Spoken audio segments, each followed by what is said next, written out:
Selama dalam perjalanan menuju rumah sakit, baik Andreas maupun Miranda hanya diam saja sampai mobil yang dikendarai Jason tiba, barulah Miranda tampak bersuara. Mengucapkan terima kasih pada Andreas karena telah mengantarkannya pagi itu. Setelah mengantarkan Miranda, Jason lantas kembali melajukan mobilnya menuju perusahaan Andreas Group. Selamat pagi, Dok. Suster Mita yang tiba lebih dulu lantas menyapa Miranda yang baru saja tiba di ruangan staf. Seperti biasa, sebelum melayani pasien di poli kandungan, Miranda terlebih dahulu memeriksa pasien yang diopname. Kebanyakan pasien pasca mendapatkan tindakan operasi cesar. Kini Miranda yang ditemani oleh beberapa orang perawat dan salah satunya adalah Suster Mita, mulai mendatangi kamar perawatan pasien satu persatu. Selamat pagi. Pagi, dokter. Untuk pasien pertama, Miranda mendatangi kamar perawatan pasien atas nama Nyonya Mary yang tak lain adalah kakak kandung dari Mike. Mike yang sejak tadi telah menunggu kedatangannya terlihat begitu bersemangat ketika melihat kedatangan Miranda yang hendak memeriksa kondisi kakaknya.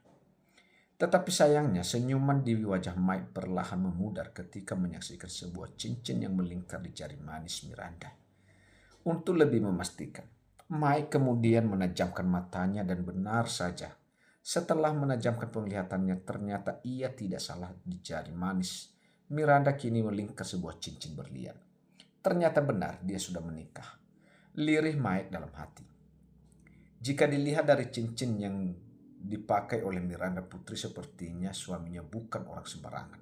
Semakin tak bersemangat rasanya Mike setelah mengetahui keberadaan itu.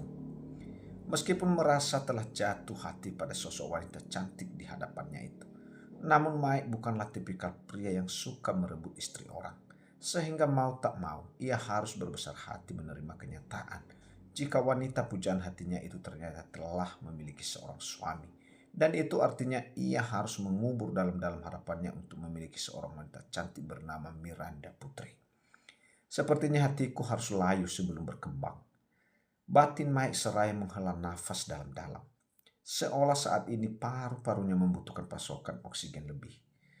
Selesai memeriksa kondisi pasien, Miranda beserta beberapa orang perawat lantas pamit meninggalkan kamar perawatan tersebut hendak memeriksa kondisi pasien lainnya.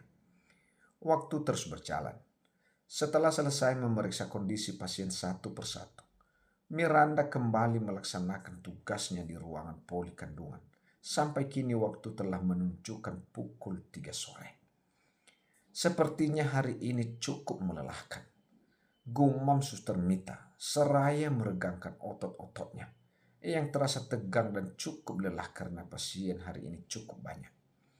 Miranda hanya tersenyum saja mendengarnya. Wanita itu nampak bersiap meninggalkan rumah sakit karena jam kerjanya telah usai. Sus, saya duluannya. Sebelum meninggalkan ruangan itu, Miranda lantas pamit pada Suster Mita. Oke, Dok.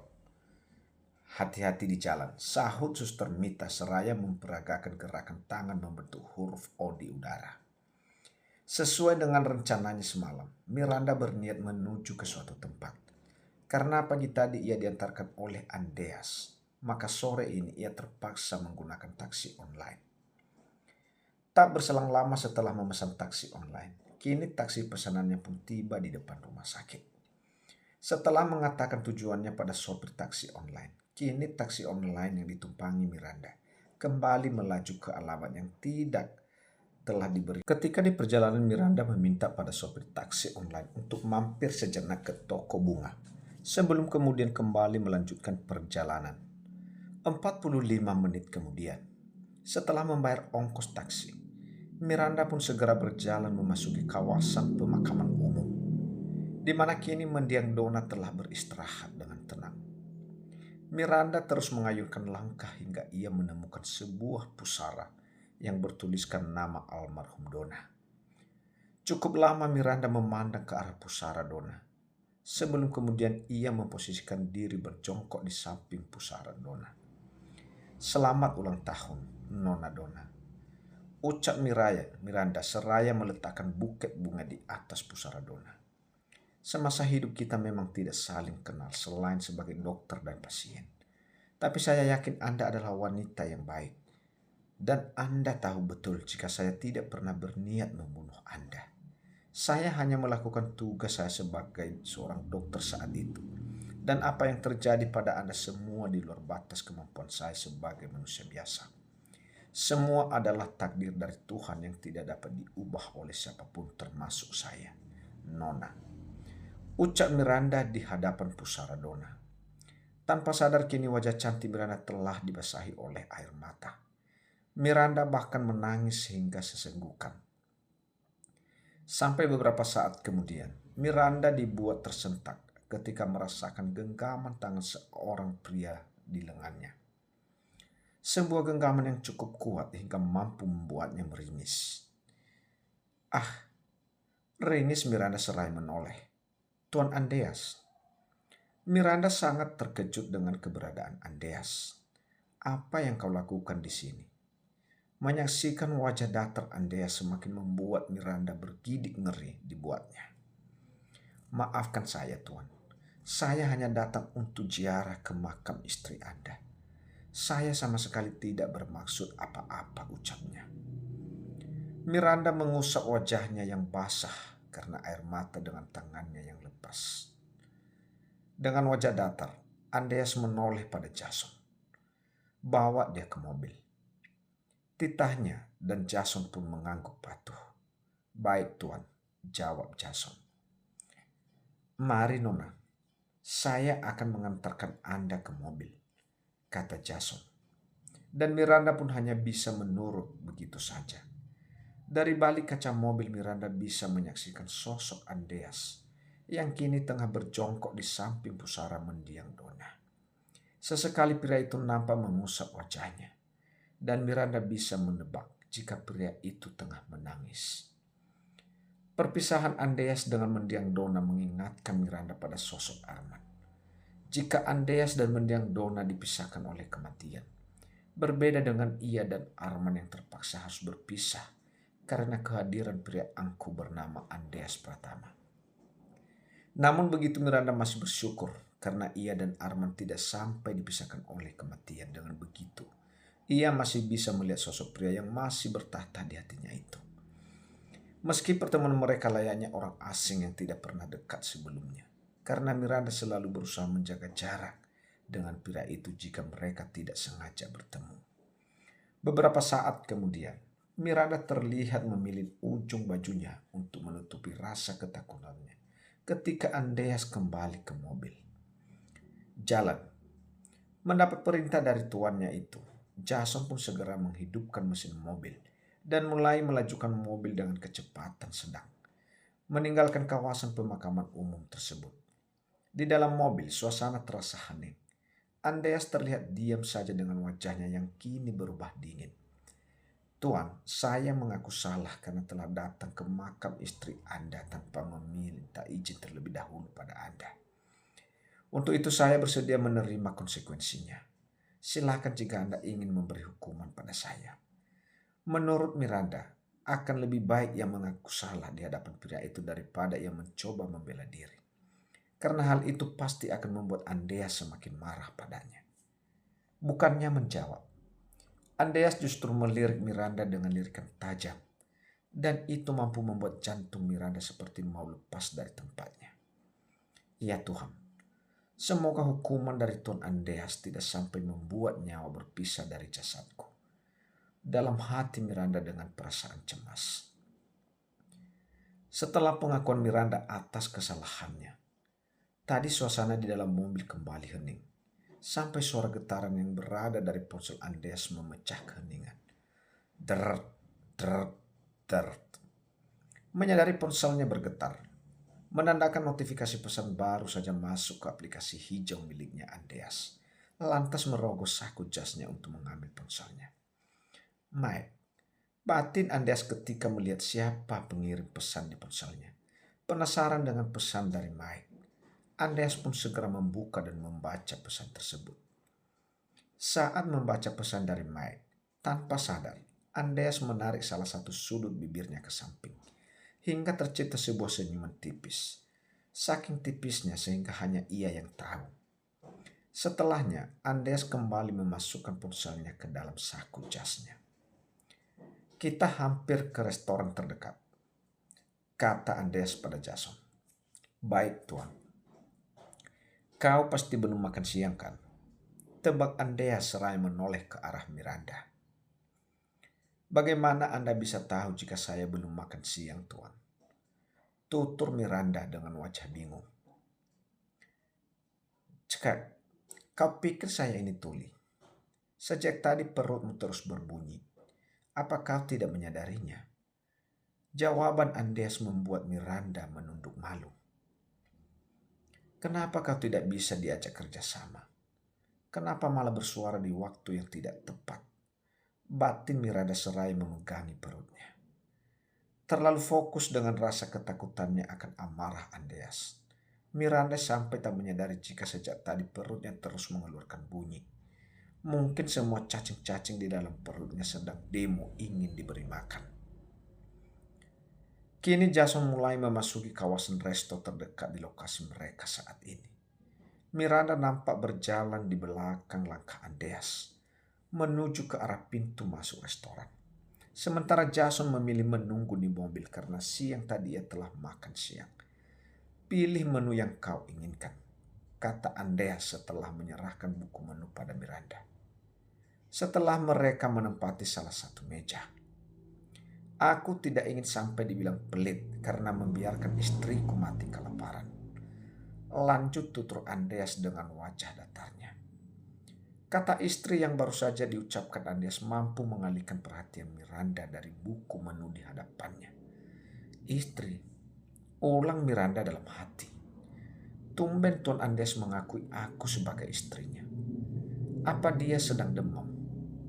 Lanjut Miranda. Tentunya wanita itu hanya berani mengucapkan kalimat tersebut di dalam saku jasnya.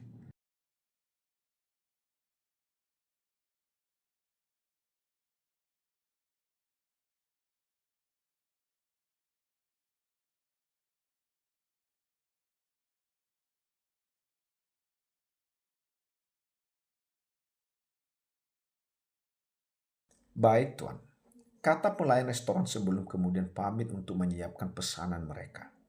"Tidak perlu membuang-buang uang dengan memesan menu sebanyak itu, Tuan. Saya hanya butuh satu porsi saja," kata Miranda. Merasa sayang jika Andreas memesan begitu banyak menu makanan sementara mereka hanya berdua saja. "Tidak perlu protes. Lagi pula saya tidak ingin tidur dengan wanita yang kurus kerempeng seperti kurang gizi. Jadi makanlah yang banyak."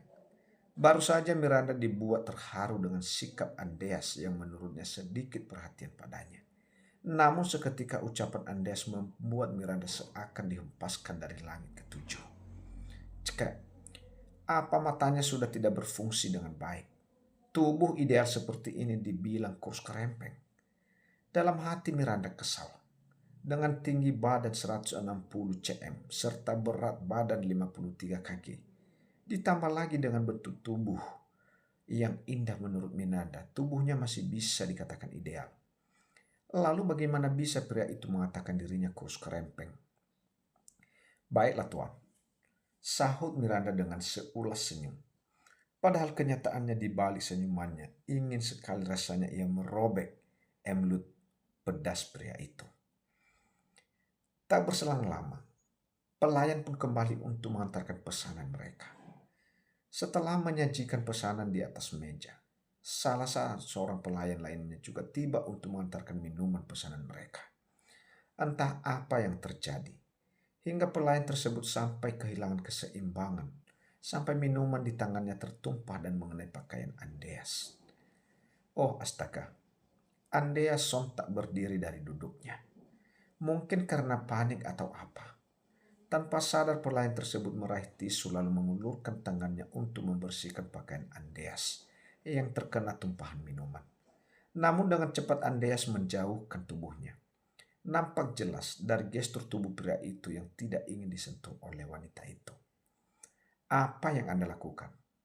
Kini tatapan Andreas berubah tajam sehingga membuat pelayan tersebut menyesali tindakannya. "Maafkan atas kelancangan saya, Tuan," ucapnya. Menyadari tatapan tajam Andreas, Miranda pun beranjak mendekati pria itu. Sepertinya mbaknya memang tidak sengaja, Tuan. Boleh saya bantu membersihkan pakaian Anda? Kata Miranda. Dan Andreas pun mengangguk sebagai jawaban. Hingga Miranda kini mulai membersihkan pakaian Andreas yang terkena tumpahan minuman. Miranda bahkan meminta Andreas untuk melepaskan jas yang kini ia kenakan karena telah basah. Apa sebaiknya kita pulang saja, Tuan? Usul Miranda. Menyadari perubahan raut wajah Andreas. Tidak perlu, makanlah. Setelah itu kita langsung pulang. Jawab Andreas yang kini kembali menjatuhkan bokongnya di kursi yang berhadapan dengan Miranda. Baik, Tuan. Tidak ingin membuat suasana hati Andreas semakin buruk. Miranda pun segera menikmati makanan yang telah tersaji di atas meja. Seperti itulah sikap Andreas. Paling tidak suka disentuh oleh wanita manapun yang tidak diinginkannya. Dalam hidupnya mungkin hanya 3 orang wanita dewasa yang pernah menyentuhnya. Ibunya, mendiang Donna, dan kini Miranda. Selebihnya Andreas tidak ingin disentuh oleh wanita manapun. Mungkin karena perutnya yang sudah terasa sangat lapar. Sehingga Miranda menghabiskan 1 porsi makanannya dengan lahap. Padahal biasanya jangankan lahap, menelan makanannya saja rasanya Miranda sangat kesulitan jika berada satu meja dengan pria itu. Setelah mengisi perutnya, pikiran Miranda seakan kembali berjalan normal, sehingga ia kembali teringat akan kelancangannya datang ke makam Donna tanpa meminta izin terlebih dahulu pada Andreas. Sekali lagi saya minta maaf atas kelancangan saya yang telah mendatangi makam istri Anda tanpa izin, Tuhan. Dengan wajah tertunduk Miranda berucap. Andreas diam saja sembari menyaksikan wajah Miranda yang tertunduk. Ia sama sekali tidak berniat merespon permintaan maaf dari Miranda. Anda boleh memberi hukuman apapun pada saya, asalkan jangan pada anggota keluarga saya, Tuan. Karena mereka tidak tahu apa-apa, saya yang jalan. Andreas cukup tertegun mendengarnya. Di dalam rasa ketakutannya wanita itu masih saja memikirkan keselamatan anggota keluarganya. Sepertinya kau sangat menyayangi keluargamu. Pernyataan Andreas mampu membuat Miranda mengangkat pandangannya. Kini ia memandang ke arah Andreas yang kini duduk seraya melipat kedua tangannya di dada. Jika bukan karena rasa sayang saya terhadap keluarga saya, mungkin saat ini saya tidak akan ada di sini bersama Anda, Tuan. Tutur Miranda apa adanya. Mengingat ia terpaksa menerima pernikahan mereka demi menghindari tindakan buruk Andreas terhadap anggota keluarganya.